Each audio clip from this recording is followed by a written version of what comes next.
Bismillahirrahmanirrahim. Alhamdulillahirabbil alamin. Wa bihi nasta'in ala umuri dunya waddin, wassalatu wassalamu ala sayyidil mursalin wa imamil muttaqin sayyidina wa maulana Muhammadin wa ala alihi wa sahbihi ajma'in.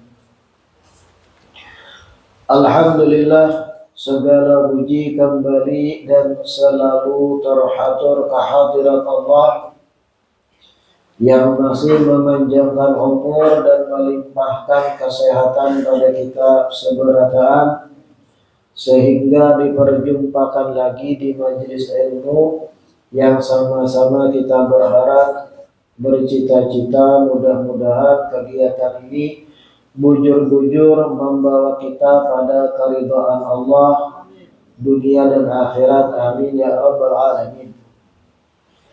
Melanjutkan kajian kitab Kaifa Takunu Ghaniyan.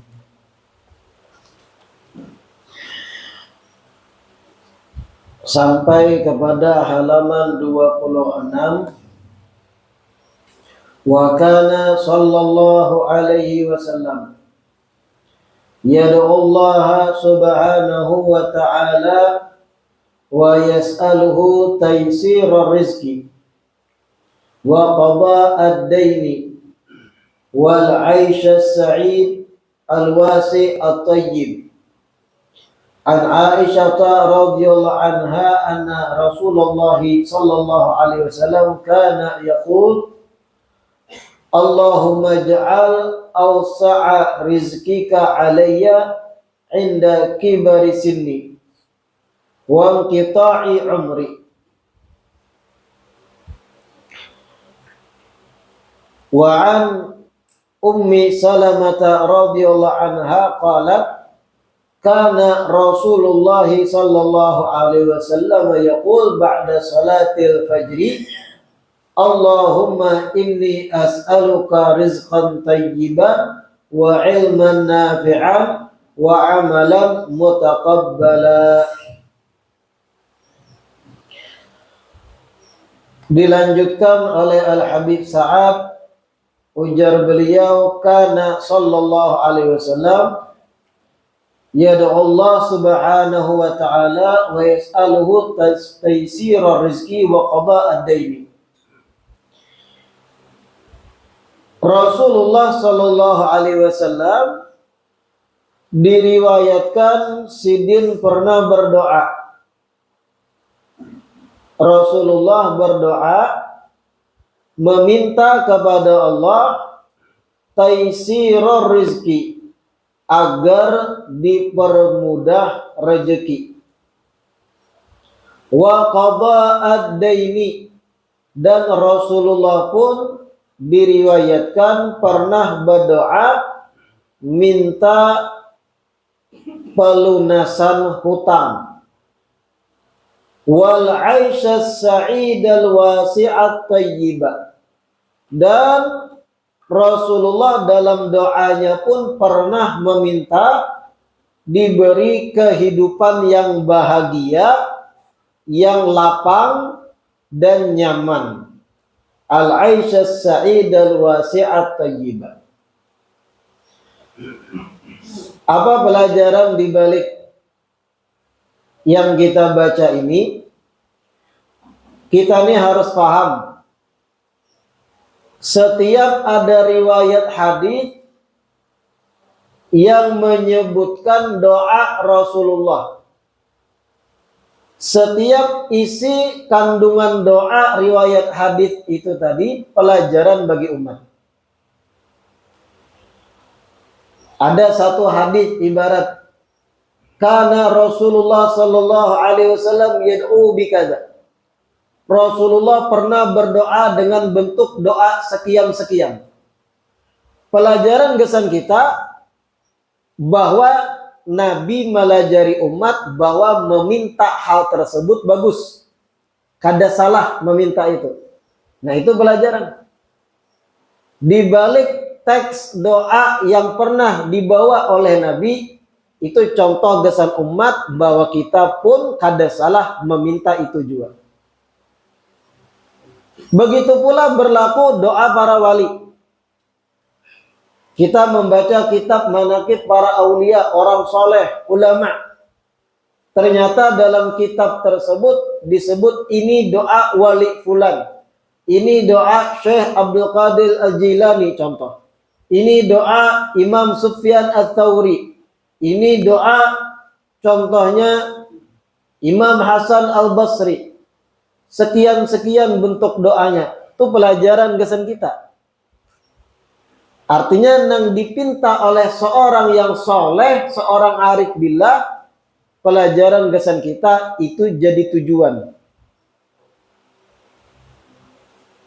Apapun bentuk doa, baik hadis Nabi atau doa sahabat atau doa tabi'in atau doa ulama para wali, itu pelajaran gesen kita. Bahwa kita kada salah meminta hal yang sedemikian, yang satu arah, satu tujuan dengan isi doa itu. Di sini disebut bahwa Nabi itu pernah meminta kepada Allah dimudahkan rezeki dan dimudahkan melunasi hutang, qada ad-dain. Begitu pula Nabi pernah meminta al-aisha as-sa'id, hidup nang bahagia, al-wasi, yang lapang, yang luas, at-tayyib, yang nyaman. Nabi pernah minta itu. Artinya kalau kita meminta sedemikian, ada salah. Kalau pang ada orang, ya Allah, ulun hendak nyaman hidup, hendak sugih, ada tiba-tiba yang menyalahkan, kada boleh gitu. Di dunia ini kita harus sakit. Kan ada segelintir orang tuh ada yang berpikir gitu loh. Ketika orang nyaman, berkecukupan, hidupnya stabil, disalah-salahkan. Ah, itu kasus sugihan. Di dunia ini penjara. Kadang memperkuat ucapannya dengan hadis. Ada hadis berbunyi, ad-dunya sijnul mukmin, dunia ini penjara orang beriman. Bapak bersugi-sugi salah tuh. Itu kada mengumpati Rasulullah aja. Nah, ini kan memberi satu pemahaman sakahandak inya, karena inya kada berduit.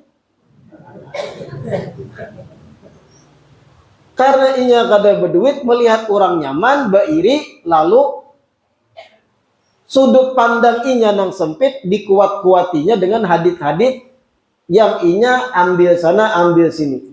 Padahal Nabi memang melajari agar kita pun memohon pada Allah hidup nyaman, hidup stabil, berkecukupan, hidup kada talilit hutang, hidup gembira.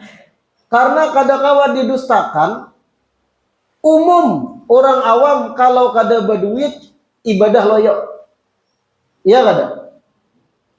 Orang awam, kita ambil orang awam, lain para wali lah. Kalau pindah kada berduit, ke majlis gin kuler.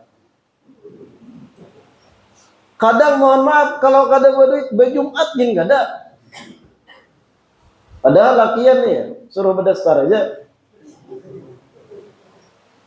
Kenapa? Karena begitu orang awam, begitu mental umumnya manusia. Makanya ada hadis jar Nabi, kadal fakru an yakuna kufra. Dengarkan nih.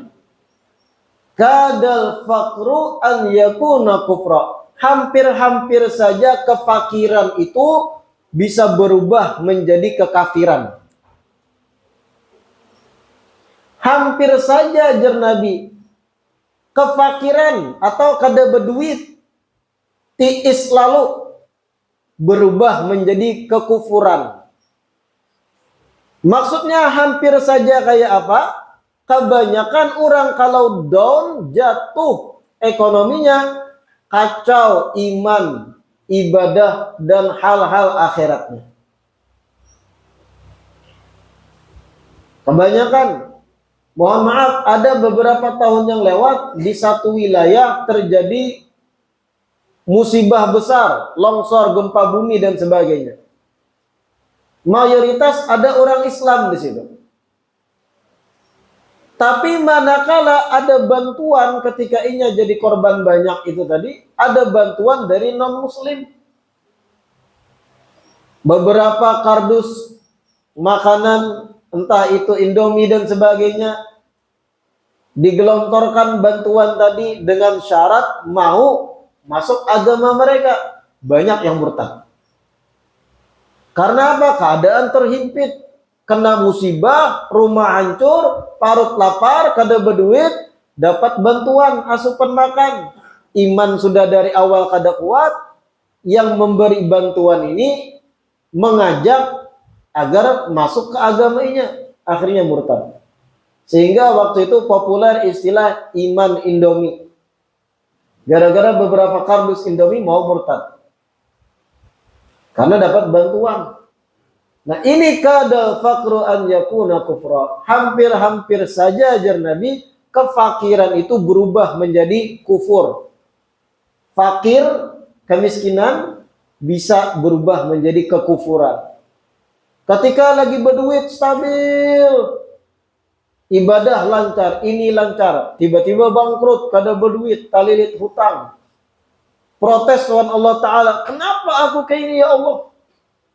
Berjumat sudah, membaca ini sudah, ke majelis tulak tarus, kenapa? Kada berduit, bangkrut. Busia kada bujur nih Islam nih. Nah. Cobaannya apa? Akhirnya muncul keraguan-raguan, dibesar-besarkan oleh bisikan setan, na'udzubillah murtad. Dengan ucapan dan keyakinan. Makanya kada salah orang awam itu ketika berdoa memohon agar hidup nyaman, hidup cukup, stabil, hidup lapang, luas rezeki. Nabi Jam mencontohkan pelajaran kesan itu. Jadi kalau ada seseorang menyalah-nyalahkan orang lain sugih, apalagi emosi menyalah-nyalahkannya, orang sugih itu kada masuk surga, itu karena duitnya itu banyak haram, tahu kada sumbernya, langsung memponis harta orang haram, sambil mengambil riwayat-riwayat yang seakan mendukung pernyataannya. Nah itu bahaya itu. Berkomentar pada sesuatu atas hawa nafsu jadinya, bukan ilmiah. Karena sallallahu alaihi wasallam yad'u subhanahu wa ta'ala wa yas'aluhu taysira rizki. Nabi meminta dimudahkan rezeki. Wa qada ad-daini, dan meminta agar dilunaskan hutang, dipermudah pelunasan hutang. Wal 'aisha sa'id al-wasi' at-thayyib, dan meminta agar hidup bahagia, lapang dan nyaman. An Aisyah radhiyallahu anha. Nah, ini riwayatnya diriwayatkan dari Sayyidah Aisyah radhiyallahu anha, anna Rasulullah sallallahu alaihi wasallam kana yaqul, bahwasanya Rasulullah pernah berdoa, Allahumma ja'al awsa'a rizqika alayya inda kibari sinni. Ya Allah, Allahumma itu artinya ya Allah, ij'al, jadikan, awsa'a rizqika alayya, jadikan rezeki terluas yang engkau berikan kepada ulun, jadikan rezeki yang terluas yang engkau berikan kepada ulun, inda kibari sinni, pada saat ulun sudah tua renta. Pada saat ulun sudah tua renta. Wan qita'i umri, dan pada saat umur ulun parak habis. Ini satu bentuk doa Nabi, meminta luasnya rezeki. Allahumma ja'al awsa rizkika alayya inda kibari sinni. Ya Allah, berilah ulun rezeki yang paling luas manakala ulun sudah tua renta. Ketika awak sudah kada tapi sehat, umur sudah tua renta, ya Allah berikan ulun rezeki yang terluas saat ulun tua kayak itu, jar Nabi. Kenapa? Karena di situ letak ujian kadang. Ketika mana batang tubuh ini sudah dhaif, lemah, kadang mampu begawi mencari rezeki lagi. kada mampu begawi bihimat lagi, perusahaan pun kada menerima lagi karena ketuaan sudah. Dalam urusan kantor pun kada menerima perkantoran. Kenapa? Karena sudah waktu pensiun. Umur tua sudah. Di situ ujian iman kadang terjadi. Kalau kada berduit. Makanya Nabi melajari, ya Allah berilah rezeki terluas bagi ulun ketika ulun sudah tuha rentak. Tuha sudah. Wan kita umri, dan pada saat ajal hendak menjemput. 2-3 tahun sebelum meninggal tuh, ya Allah berikan rezeki terluas bagi ulun, ujar Nabi. Ini maksudnya pelajaran gesan kita. Wa an Ummi Salamah radhiyallahu anha qalat. Nah, riwayat lain dari Ummu Salamah radhiyallahu anha, beliau bercerita, kana Rasulullah sallallahu alaihi wasallam yaqulu ba'da salatil fajri. Nabi pernah setiap habis sembahyang subuh beliau berdoa, ujar Ummu Salamah. Allahumma inni as'aluka, ya Allah sesungguhnya ulun memohon kepada pian. Doa Nabi. Ya Allah sesungguhnya ulun memohon kepada pian rizqan thayyiban, rezeki yang baik. Rezeki yang baik. Wa ilman nafi'an, dan ilmu yang bermanfaat. Wa amalan mutaqabbala, dan amal ibadah yang diterima. Ini riwayat Ummu Salamah. Nabi pernah berdoa begini, ujar Ummu Salamah. Setelah sembahyang subuh. Allahumma inni as'aluka rizqan thayyiban. Ya Allah, ulun meminta rezeki yang baik. Rezeki baik itu rezeki yang mencukupi, yang mengolah kita tuh kada hendak lagi yang lain, cukup sudah. Rizqan thayyiban. Wa ilman nafi'an, dan ulun meminta ya Allah ilmu bermanfaat. Nah, pahamlah pian ilmu bermanfaat tuh. Ini bukan cuma ilmu agama, ilmu umum, pengetahuan umum. Ada beberapa pengetahuan yang kada manfaat, yang sampai ke mati itu kada terpakai.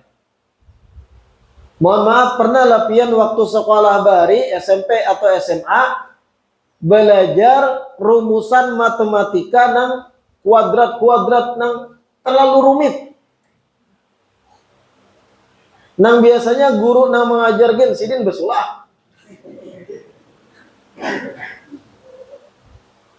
Yang sidin sendiri guru nang melajari materi itu paham, kada terpakai sampai mati ini rumus ini. Tapi dipelajari oleh kita. Nah itu sampai ke mati kada terpakai ternyata rumusan itu tadi. Nang rumit lah, bukan nang standar-standar kalian bagian itu terpakai. Terpakai dalam kita berkehidupan, menghitung jarak, menghitung ini. Ada nang rumus-rumus nang akar ini itu. Ulunnya sudah hilang ilmu sudah. Yang ulun membuktikan semenjak ulun lulus sekolah madrasah sanawiyah sampai detik ini kada terpakai gitu. 20 tahun hidup sampai sekarang kada terpakai. Kemana mengarahkan itu tadi rumusan-rumusan itu. Nah ini ilmu kada bermanfaat karena. Tapi mengisi sebagian dari memori otak. Jika diisi yang lain yang lebih bermanfaat benar. Nah, Nabi itu memohon kepada Allah, Allahumma inni as'aluka ilman nafi'an. Ya Allah, ulun memohon pada pian pengetahuan yang bermanfaat. Baik ilmu agama tentu saja dan ilmu pengetahuan dunia yang bermanfaat gesan kita. Ilmu pengetahuan alam banyak bermanfaat. Bahwa ular itu beracun. Jangan ada tahu kita tuh ilmunya ular beracun, ada nang pina ketujuh melihat ular begirarap kacaknya, patoknya. Tapi karena belajar ular beracun, bahaya. Ada jenis ular daun, ada jenis ular ini, dapat punya pengetahuan bermanfaat. Lalu hati-hati. Ada lagi ilmu pengetahuan urusan geografi. Jadi kita tahu, oh begini letak negara ini. Kita tahu, oh berarti Makkah di sini berada masih dalam ruang lingkup benua Asia. Oh ini benua Afrika. Itu gin bermanfaat. Jadi kita kada ketinggalan berita di luar sana. Daerah mana nang di situ iklimnya tropis, daerah mana nang di situ hijau, daerah mana nang di situ mengandung kandungan minyak terbanyak. Jadi kita tahu kenapa jadi negeri-negeri adidaya menyerang wilayah Arab dengan alasan bom nuklir, bom ini itu. Ternyata target ujung-ujungnya mengeksplor minyak di situ. Itu tadinya kita belajar di geografi. Bermanfaat itu. Ada lagi ilmu pengetahuan yang intinya terpakai ketika Tuhan itu yang dimohon Nabi. Ilman nafi'an. Ada yang kada bermanfaat. Contoh, ilmu mencuntang kendaraan. Kada bermanfaat, merugikan orang malah. Apabila kendaraannya Astrea, maka kunci T ukuran ini panjang 5 cm sekian, ini nangkal. Itu ilmu kada bermanfaat. Atau ilmu menganalisa apabila paman kebun tulak dari kebunnya sehingga kawan mencuntang duriannya, nah itu kada bermanfaat. Yang diminta ilmu bermanfaat. Pian jujur-jujur aja, ada pengetahuan yang kita pelajari di sekolah yang sampai detik ini kada terpakai ternyata, kada bermanfaat itu artinya. Rumusan-rumusan yang sulit, nang kita stres ketika belajar dahulu karena para ulangan, sekalinya kada terpakai sampai detik ini. Itu kada bermanfaat. Ilman nafi'an wa amalan mutaqabbala, dan amal ibadah yang diterima, ujar Nabi. Ini yang dimohon Nabi. Yang mana pokok di sini adalah rizqan thayyiban. Nabi memohon rezeki yang thayyib, yang baik. Selanjutnya wa dakhala Rasulullah sallallahu alaihi wasallam dzata yaumin al-masjid. Fa idza huwa bi rajulin min al-amsar yuqalu lahu Abu Umamah. Diriwayatkan suatu hari Rasulullah masuk ke dalam masjid. Masjid Nabawi. Suatu hari Nabi masuk dalam masjid. Fa idza huwa bi rajulin minal amsar yuqalu lahu Abu Umamah. Tiba-tiba Nabi mendapati di dalam masjid ada seorang laki-laki dari kaum Ansar yang dipanggil dengan gelar Abu Umamah. Nabi masuk masjid dan ini sebelum waktu sholat, ibarat waktu duha sebelum duhur, waktu biasanya masjid kosong gitu. Nabi masuk masjid, tiba-tiba ada seorang laki-laki dari kaum Ansar bergelar Abu Umamah. Faqala, lalu Nabi menyapa, ya Aba Umamah. Nah itu salah, Aba Umamah, bukan Abu. Karena dalam ilmu nahwu itu munada dan dibaca mansub. Di kitab yang lain ya Aba Umamah. Ya Aba Umamah, wahai Abu Umamah, jar Nabi. Mali araka fil masjidi fi ghairi waqti shalah. Kenapa gerangan aku menjumpai engkau dalam masjid sedangkan ini bukan waktu salat? Abu Umamah duduk di tengah masjid di luar waktu salat. Ada apa gerangan, jar Nabi? Faqala, Abu Umamah menjawab, humumun lazimatni wa duyunun ya Rasulullah. Ujar Abu Umamah, ulun lagi gundah gulana. Humumun lazimatni, humum jamak dari ham. Ulun lagi banyak pikiran ya Rasulullah. Wa duyun, dan banyak hutang piutang menjadi beban pikiran ulun. Rupanya Abu Umamah ini ketika stres banyak hutang, bukanya ke masjid, bagus juga. Namun kita nih stres banyak hutang, kemana buka? Macam-macam, ada yang main slot, berharap dari yang haram, sekira kau bayar hutang. Na'udzubillah. Abu Umamah, humumun lazimatni wa duyun. Ulun banyak pikiran, beban ya Rasulullah, dan duyun, hutang piutang banyak. Lalu ke masjid i'tikaf, berdoa nih. Lalu ujar Nabi, afala u'allimuka kalaman idza anta qultahu adhaballahu azza wa jalla hammaka wa qada anka dainaka. Ujar Nabi, hendakkah engkau aku ajarkan satu ucapan? Hendakkah engkau aku ajarkan satu ucapan yang apabila engkau baca, niscaya Allah akan hilangkan beban pikiranmu dan Allah permudah pelunasan hutangmu.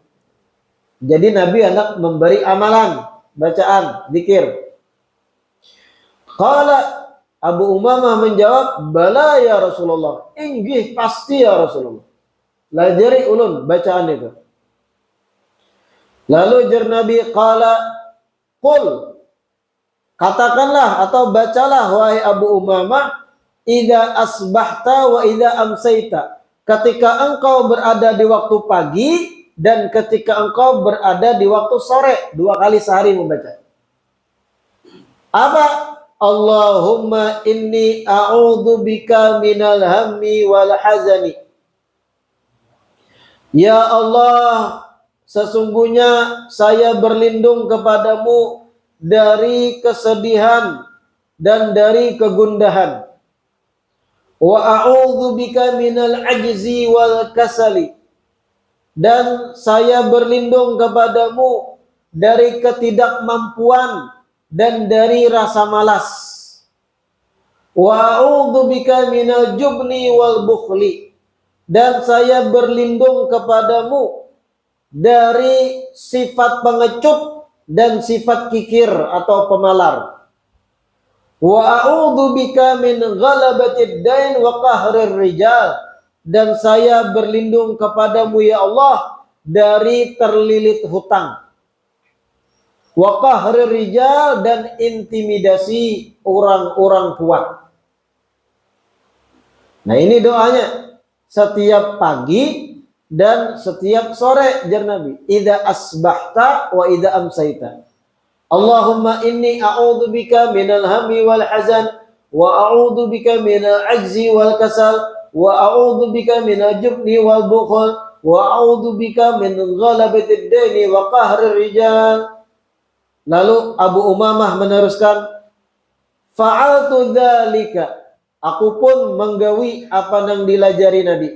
Fa'adhaballahu hammi wa qada anni daini. Sehingga Allah hilangkan gundah gulanaku dan Allah permudah pelunasan hutangku setelah itu. Nah doa ini pun sebenarnya ada pelajaran di balik teksnya. Ujar Nabi, doa ini bunyinya, ya Allah saya berlindung padamu dari ham, dari stres, beban pikiran, wal hazan, dan kesedihan. Wa a'udzubika minal ajzi wal kasli.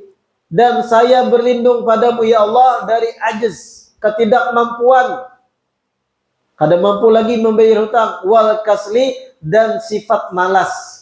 Kadang sifat malas yang menghalangi rezeki seseorang. Seakan-akan Nabi melajari ikam Abu Umamah, jangan pangulir begawi. Bisa berhutang wara, becari kada. Bisa meminjam wara. Tapi kada ada keinginan bekerja membayari apa yang dipinjam tadi.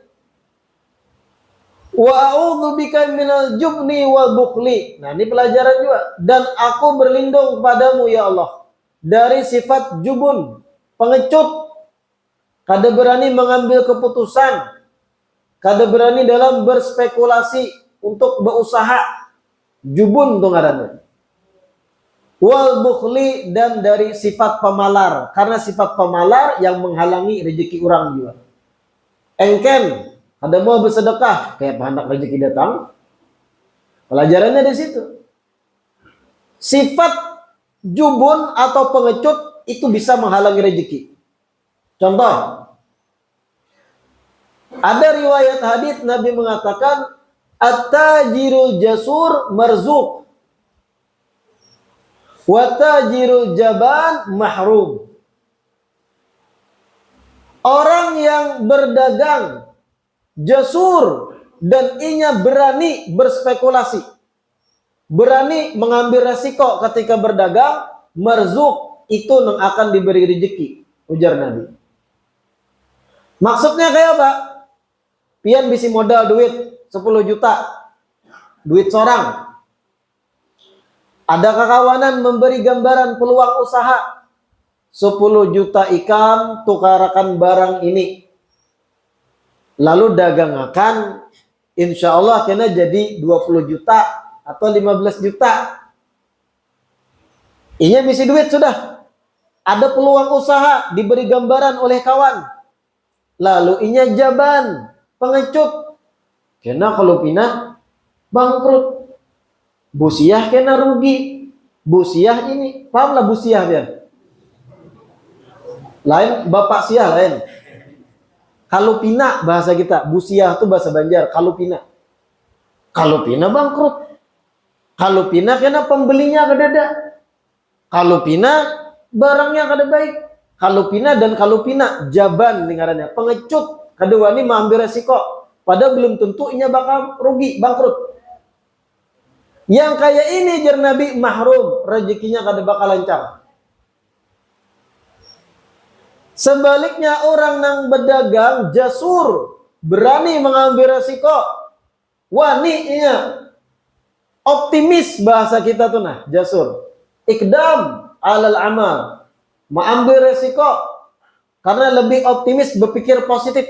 Untung kan aku, yang penting niat baik mencari rezeki halal. Marzuk, ini jar Nabi akan diberi rezeki. Kada was-was. Tapi sebelumnya hitungan main dulu. Jangan wani tapi kada berhitungan. Ulun beri gambaran nih. Kita tahu kemampuan diri kita. Amun kita buka-buka selaju mungkin, kemudian berluncat, jarak nang kawat diluncati 2 meter. Kemampuan kita kayak itu. Kita mengukur diri nih, kemampuan tuh jarak 2 meter warak loncatan kita. Sejauh manapun mengambil ancang-ancang. Ini logikanya nih.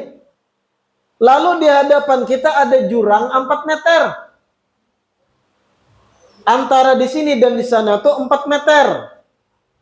Kemampuan diri 2 meter. Lalu pion, wah optimis sampai ya aku meluncat. Buka laju-laju. Sedangkan dari awal pian tahu kemampuan 2 meter. Lalu pian meluncat. Nah ini kada masuk di hadis tadi. Karena di luar kemampuannya dah. Maka jar pian beb harus wani resiko. Itu kada mengambil resiko. Bunuh diri. Harus berhitung dahulu. Yang ujar Nabi jasur berani mengambil resiko. Itu bahasanya ada persentase kemungkinan rugi, ada persentase kemungkinan untung. Kemungkinan untungnya anggap 70%, kemungkinan rugi 30%. Nah, wani mengambil risiko melawan 30%. Masuk ini. Ini yang akan dapat rezeki ya Nabi. Tapi kalau tadi 0% keuntungannya, kemampuan 2 meter berluncat, nang hendak diluncati 5 meter. Wah, ulun berani, dia tuk dung dagoy, isuk betahlilan. Artinya sebelum kita mengambil resiko, hitung-hitung dulu. Hitung secara matematik keuntungan, bagaimana daya beli pasar saat ini. Hitung juga harga gatah, wah ini berapa. Karena konsumen kita, target pembeli ini orang-orang sekitaran kita.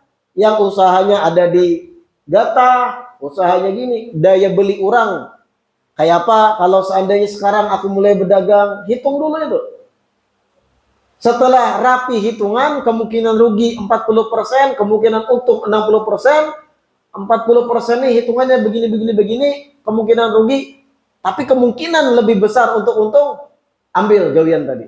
Nah ini jasur tadi. Lain yang tadi, 5 meter, kemampuan 2 meter meluncat. Itu bukan mengambil resiko. Minta jemput malaikat maut. Masuk gambarannya kemampuan diri meluncat 2 meter, jarak jurang 1,5 meter. Nah ini contoh nih. Ketika kita hendak meluncat, mampu kita meloncati, tapi ada kemungkinan gugur, kemungkinan angin lah bertiup, kemungkinan salah kita mengambil pijakan meloncat, kemungkinan bukahnya kita kurang laju mengambil ancang, tapi kemungkinan sampai itu lebih besar karena kemampuan 2 meter, jarak 1,5 jurangnya, tetap meloncat. Nah ini jasur, tapi sudah mampu kita meloncati. Memang ada kemungkinan angin, kemungkinan kurang tinggi meloncat, kemungkinan negatifnya nih, hilangkan itu, tetap maju ke depan. Jasur, marzuk, ini yang akan diberi rezeki. Makanya tadi doa di sini, wa a'udzubika minal jubni wal bukhl. Ya Allah, ulun berlindung kepada pian dari sifat jubun, sifat pengecut, kadewani mengambil resiko dalam berusaha. Wal bukhl, dan dari sifat engken, pemalar. Karena orang nang pamalar, rezekinya jauh. Tapi orang nang royal, ketujuh beberi. Tapi memberi orang nang memang bermanfaat juga. Ini yang akan dapat rezeki. Nah, di balik doa tadi itu ada pelajaran. Paham lah biar? Di balik teks satu doa itu ada pelajaran. Nah, kayak pian tuh melihat status kawan, status WA kawan, statusnya doa, ya Allah, semoga saja di 2024 ini ada yang mau meminjamkan aku uang sekian-sekian agar bisa menjujur si dia. Di balik doainya itu kan pian dapat pelajaran. Pastinya ini anak berhutang. Artinya di balik satu teks doa itu ada pelajaran. Termasuk doa ini tadi. Lalu jar Abu Umamah, aku kerjakan doa tadi tiap pagi dan tiap sore. Fa'adhaballah hammi wa qada anni daini. Allah hilangkan kesedihanku dan dipermudahlah pelunasan hutangku. Sambil sidin ikhtiar. Karena pelajaran di balik doa tadi pun dapat. Jangan pengecut dalam berusaha, maksud Nabi. Dan jangan sifat malas dalam bekerja. Kira-kira paham lah, Ben? Mudah-mudahan yang kita baca hari ini bermanfaat. Mudah-mudahan diistiqamahkan lagi duduk di majelis ilmu, diberikan taufik, kemudahan mendengar dan mengamalkan apa yang kita pelajari. Amin ya rabbal alamin.